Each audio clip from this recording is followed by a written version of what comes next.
10, 9, 8, 7, 6, 5, 4, 3, 2, 1. Ważne są tylko te dni, których jeszcze nie znam. Ważnych jest kilka tych chwil, tych, na które czekam.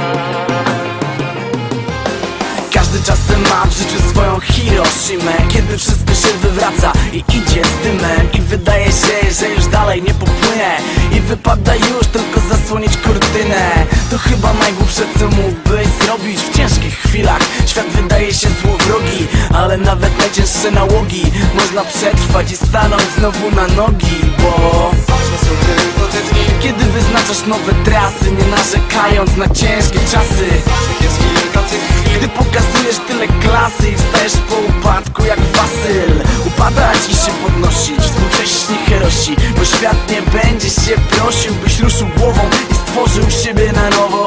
Idź za tą namową, bo Ważne są tylko te dni, których jeszcze nie znam. ważne są tylko te dni. Jest kilka tych chwil, tych, na które czekam. Tak, ważnych jest kilka tych chwil. Ważne są tylko te dni, których jeszcze nie znam. Ważne są tylko te dni. Jest kilka tych chwil, tych, na które czekam. Ważnych jest kilka tych chwil. Ważne są tylko te dni, których nie znamy. Ważne są tylko te chwile, które tu mamy. Czas na zmiany, choć to nie stanę Obamy. Wiem, że wygramy, więc gramy. Ważne są tylko te dni, których jeszcze nie znam. Gdy twa praca ku upadkowi się chyli i straciłeś sens i popadłeś w nihilizm, nie daj się zmylić tej złej chwili. Każdy kiedyś musi się pomylić. Wiesz, człowiek to nigdy niedopełnione imperfektum, ale nie ma szans, byś nie zobaczył efektu. W końcu, krok po kroku, rok po roku wyjdziesz z bloku, szykuj się do skoku, bo Ważne są tylko te dni, który przed nami, na tej drodze nigdy nie jesteśmy sami.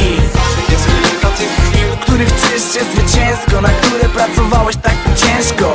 I zawsze wchodź z ludźmi w dobre interakcje i wynoś z nich mądre interpretacje. Nie wchodzą w grę żadne interpelacje, to imperatyw, a tak poza tym to Ważne są tylko te dni, których jeszcze nie znam.